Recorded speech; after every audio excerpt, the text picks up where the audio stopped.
नमस्कार students, welcome to gates measures. आज इस वीडियो में एक्सप्लेन करने जा रहा हूं कैले-हेमिशन थ्योरम। कहने को तो ये बड़ी छोटी सी स्टेटमेंट है, लेकिन अपने आप में एक बहुत बड़ी स्टेटमेंट, बहुत बड़ी वैल्यू दे करके हमें जाती है।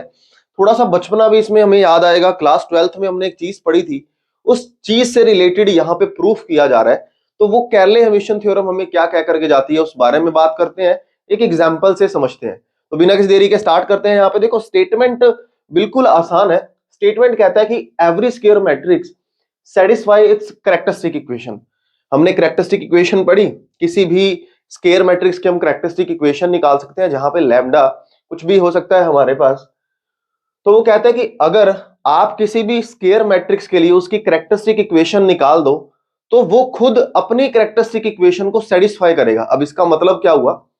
मान लो अगर किसी भी स्टेटमेंट के लिए मैंने कुछ इस तरीके से lambda cube plus lambda square plus 2 lambda या कुछ भी, या प्लस 9 इज इक्वल टू 0, मैंने अगर किसी कैरेक्टरिस्टिक इक्वेशन के बारे में बात की कि एक मैट्रिक्स की कैरेक्टरिस्टिक इक्वेशन ये आ रही है और उस मैट्रिक्स का जो नेम है, वो मैट्रिक्स का नेम है ए। अब यहां पे कैले-हेमिशन थ्योरम बोलेगी कि वो अपनी कैरेक्टरिस्टिक इक्वेशन को सेटिस्फाई करेगा, यानी कि जैसे ही मैं उसकी कैरेक्टरिस्टिक इक्वेशन एफ नाम दे देते हैं, कैरेक्टरिस्टिक इक्वेशन में मैट्रिक्स पुट करूंगा लैम्डा की जगह, तो जो आंसर आएगा वो बिल्कुल राइट साइड के इक्वल आएगा। अब इन शॉर्ट, यहां पे रियल नंबर्स की बात हो रही है तो इज इक्वल टू 0। अगर हम यहां पे लैम्डा की जगह ए पुट कर रहे हैं तो इज इक्वल टू 0 की बजाय क्या आ जाएगा? Null matrix. इसका सीधा सीधा एक और मतलब भी निकल करके आया कि अगर किसी भी मैट्रिक्स की कैरेक्टरिस्टिक इक्वेशन इस तरीके से लिखी जा सकती है, तो ए क्यूब प्लस ए स्क्वायर प्लस 2a और प्लस में 9, अकेला 9 है ना, मैट्रिक्स के बारे में बात हो रही है तो 9 के साथ क्या लग जाएगा? आई। तो हर एक मैट्रिक्स या वही मैट्रिक्स जिसकी कैरेक्टरिस्टिक इक्वेशन है ये, वो इस इक्वेशन को हमेशा सेटिस्फाई करेगी। ये कहने को बड़ी छोटी सी थ्योरम है ना, कि आप कह रहे हो कि हाँ लैम्डा की जगह मैंने ए पुट कर दिया, आंसर राइट साइड के इक्वल आएगा। अब थोड़ा सा बचपना याद करते हैं। क्लास 12th में एक चीज पढ़ा करते थे हम लोग, कि वो कहता था कि फाइंड करके दिखाओ ए क्यूब प्लस में 9a square plus a plus 9i is equal to null है या नहीं है। ध्यान है, मैट्रिक्स चैप्टर में हमने पढ़ा था। हम वहां पे ए क्यूब निकालते थे, ए स्क्वायर निकालते थे, पुट कर देते थे, कहते थे कि हाँ जी राइट साइड के इक्वल आ गया। वो कुछ और नहीं, वो हमारी कैले-हेमिशन थ्योरम का प्रूफ हमें पहले से दे दिया गया, सिखाया हमें अब जा रहा है। ठीक है, क्योंकि वहां पे कैरेक्टरिस्टिक इक्वेशन हमने पढ़ी ही नहीं। तो ये वही स्टेटमेंट है जो हमने पहले पढ़ी हुई है, कि हर एक स्क्वायर मैट्रिक्स के लिए कोई इक्वेशन तो बैठी ही बैठी है, जो सच दैट इस तरीके से हम ऑपरेट करें, आंसर हमेशा क्या निकल करके आ जाए? नल आ जाए। तो ये चीज वही चीज से कनेक्ट हो रही है। तो अब यहां पे देखो, एक एग्जांपल से समझते हैं। कहता है वेरीफाई कैले-हेमिशन थ्योरम और उसके बाद ए इनवर्स निकाल करके दिखाओ। कैले-हेमिशन थ्योरम कहती है कि ए इनवर्स निकालने का एक और मेथड भी है। हमने ए इनवर्स निकालने के देखो बहुत सारे मेथड है। ऑपरेशन से आप निकाल सकते हो, रो ऑपरेशन या कॉलम ऑपरेशन से, या ट्रांसफॉर्मेशन जिसको बोल देते हैं। एडजॉइंट वाई में डिटर्मिनेंट हम निकाल सकते हैं। बहुत सारे तरीके हैं। ऐसे ही ए इनवर्स निकालने का एक और मेथड भी है। उसकी कैरेक्टरिस्टिक इक्वेशन से आप उसका ए इनवर्स कैसे निकाल सकते हो बिना इनवर्स का फॉर्मूला लगाए, देखते हैं, समझते हैं। यहां पे ए हमें दे दिया गया, तो हम क्या कर रहे हैं? सबसे पहले इसकी A minus lambda I, in short equation निकाल के देखते हैं। तो क्या आ जाएगा मेरे पास?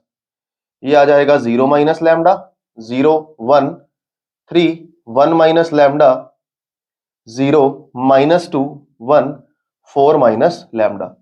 मैं फर्स्ट रो से एक्सपेंड कर रहा हूं, माइनस लैम्डा, रो छोड़ दो कॉलम छोड़ दो, तो 1 माइनस लैम्डा और 4 minus lambda minus 0, minus 0 plus का 1, रो छोड़ दो कॉलम छोड़ दो, ये हो जाएगा 3 माइनस का प्लस का 2 और माइनस माइनस प्लस 2, यानी कि minus 2 lambda is equal to 0। तो आंसर मेरे पास क्या निकल करके आया? Minus lambda, 1 minus lambda, 4 minus lambda और प्लस में 5 माइनस में 2 लैम्डा। इसको सोल्व कर लेते हैं, देखो क्या आंसर निकल करके आता है, देख लेते हैं। तो माइनस लैम्डा ये पड़ा ही है, 4 माइनस का lambda minus 4 lambda plus lambda square plus 5 minus 2 lambda is equal to 0। तो which is equal to minus का लैम्डा क्यूब और माइनस का 5 लैम्डा इंटू दिस प्लस का 5 लैम्डा स्क्वायर और माइनस का 4 लैम्डा प्लस 5 माइनस में 2 lambda is equal to 0। यानी कि सॉरी, इस तरीके से मेरे पास क्या आ गई, इसकी कैरेक्टरिस्टिक इक्वेशन आ गई। तो आंसर मेरे पास निकला कुछ माइनस का लैम्डा क्यूब और 5 लैम्डा स्क्वायर, यहां पे आ गया माइनस का 6 लैम्डा और प्लस का 5, है ना। ये मेरे पास इसकी कैरेक्टरिस्टिक इक्वेशन निकल गई। या इसको आप माइनस कॉमन ले लो, थोड़ा सा लिखना जो है वो इजी हो जाएगा, और तो कोई बड़ी बात नहीं है। तो यहां पे हमने क्या किया, इस तरीके से इसकी कैरेक्टरिस्टिक इक्वेशन को शो कर दिया। अब ये कह रहा है कि पहले प्रूव करके दिखाओ कि अपनी कैरले-हेमिशन थ्योरम को सेटिस्फाई करता है या नहीं करता है। इन शॉर्ट मुझे क्या प्रूव करके दिखाना है कि जब मैं इसके अंदर ए मैट्रिक्स पुट कर दूंगा, यानी कि ए क्यूब माइनस का 5 ए स्क्वायर प्लस का 6 ए और माइनस का 5 आई हमेशा नल के इक्वल होगा। तो चेक कर रहे थे, ए क्यूब मैंने निकाल रखा है, ए इंटू ए इंटू ए आप ए क्यूब क्या आ रहा है -5, 5 14, -3 4 15, -13 19 51, माइनस का 5 ए स्क्वायर -2 1 4 3 1 एंड 3 -5 5 एंड 14, ये आ गया। और प्लस का 6 इंटू ए हमें क्या दे रखा है, ए हमारे पास है 0 0 1 3 1 0 0 0 1 3 1 0 -2 1 4 इस तरीके से, और माइनस का 5 आई। देखते हैं कि आंसर मेरे पास क्या निकल करके आता है, 0 1 0 0 0 1। तो आंसर आएगा, देखो माइनस का 5 प्लस का 10, 5 आ गया, 5 plus 0 that is 0 5, 5 minus 5 is 0। तो आंसर मेरे पास क्या निकल के आया, यहाँ पे आंसर आ गया 0, 5 माइनस का 5 0 प्लस 0 0 0। यानी कि जैसे ही आप इसको अब सोल्व कर रहे हो, आंसर मेरे पास क्या निकल करके आ गया, एक नल मैट्रिक्स आ गई। इसका मतलब जो कैरले-हेमिशन थ्योरम है वो तो सच बोल रही है कि वो अपनी कैरेक्टरिस्टिक इक्वेशन को हमेशा सेटिस्फाई करेगा ही करेगा। अब कहता है ये तुमने प्रूव कर दिया, अब उसका ए इनवर्स निकाल करके दिखाओ by this method, by characteristic equation की हेल्प से। तो आप इस इक्वेशन को एक बार ढूंढ लेते हैं। देखो ए क्यूब माइनस में 5 ए स्क्वायर प्लस का 6 ए माइनस का 5 I is equal to null matrix है। आप क्या करो, यहां पे इनवर्स निकालने के लिए इनवर्स की एंट्री करो, चाहे आप प्री मल्टीप्लाई करो चाहे आप पोस्ट मल्टीप्लाई करो। किस तरीके से, मैंने ए इनवर्स की पोस्ट मल्टीप्लाई कर दी, post multiply in the sense back side से मल्टीप्लाई करना, तो ये हो जाएगा 6 A inverse 5 I A inverse, और नल इंटू में ए इनवर्स तो नल ही हो जाएगा, ए क्यूब इंटू ए इनवर्स, तो ए इंटू ए इनवर्स आई बचेगा, आई इंटू ए स्क्वायर, यहां से बचेगा ए स्क्वायर।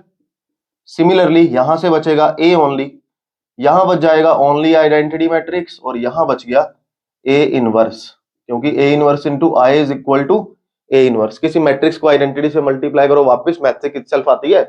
तो अब मुझे किस पे फोकस करना है, मुझे तो इस पे फोकस करना है, तो इसको मैं वहां ले जाता हूं, ए स्क्वायर माइनस का 5 ए प्लस का 6 I is equal to 5 A inverse. आप कहोगे नल प्लस में समथिंग, तो सेम ही आएगा, 5 को मैं यहां ले आ रहा हूं। तो यानी कि ए इनवर्स निकालने का एक और तरीका आ गया कि आप ए स्क्वायर को यहां पुट करो, ए को यहां और आई को यहां, ये जो भी आंसर आएगा वो किसका आंसर आ जाएगा, ए इनवर्स का आंसर आ जाएगा। तो कैरले-हेमिशन थ्योरम हमें क्या कहती है, हर एक कैरेक्टरिस्टिक इक्वेशन, वो उस मैट्रिक्स जो है वो अपनी हर एक कैरेक्टरिस्टिक इक्वेशन को सेटिस्फाई करेगा ही करेगा, जो भी उसकी इक्वेशन निकल रही है, और आप ए इनवर्स उसकी हेल्प से निकाल सकते हैं। अब क्या ये एक ऐसी इकलौती थ्योरम है जिसको ये मैट्रिक्स जो है वो सेटिस्फाई करेगी, करेगी नहीं। एक थ्योरम, एक आप कह सकते हो इक्वेशन और भी होती है जहां पे स्पेशल ये जो हायर ऑर्डर का जो कोएफिशिएंट होता है हमेशा 1 होना चाहिए, वो भी एक थ्योरम है, वो भी एक स्टेटमेंट है, उसके बारे में भी बात करेंगे अगली वीडियोस के अंदर। आने वाले सारे लेक्चर जिससे कनेक्टेड होने वाले हैं हम, तो हर एक टॉपिक को बिल्कुल प्यार से इसी प्रायोरिटी के अकॉर्डिंग देखना, सो दैट आपका सारा बेसिक जो है वो कवर अप अच्छे से हो।